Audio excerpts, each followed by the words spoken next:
Hello, my name's Hunter, and this is my video for nanotechnology with friction and animals. So this is a really interesting topic, and it kind of starts with friction. So friction is the force that stops something.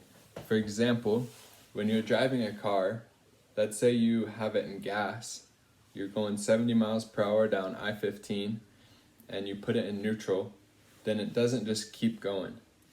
It will eventually stop as long as you're not going downhill.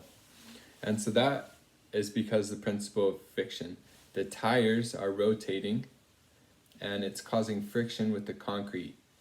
And basically that goes down to the nano level, because even though a tire may look really smooth, it doesn't have any bumps going on out and the concrete looks pretty relatively smooth, it's not smooth at the nano level. So you can clearly see, like with a microscope, that it almost looks like there's mountains and valleys.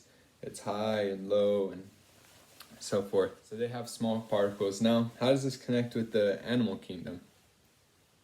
So there's many different animals that use friction and adhesion to help them survive. For example, we've all seen spiders that are at the top of our roofs. They're sticking upside down, or sometimes they're sticking to their webs. But how are they doing it? They're simply using friction. They will produce an adhesion, and as well as with how their legs or their feet are designed, they'll be able to stick to the walls, which is really awesome. Also, we've all seen snails that helps them get food. They're climbing up the side of a wall, help them be safe from different dangers and so forth. And so, as well as this, some frogs have this where they can walk on walls and so forth.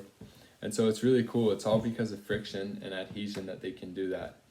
But how does this relate with nanotechnology? Nanotechnology is huge right now in our world. So some things that you may not think of is close.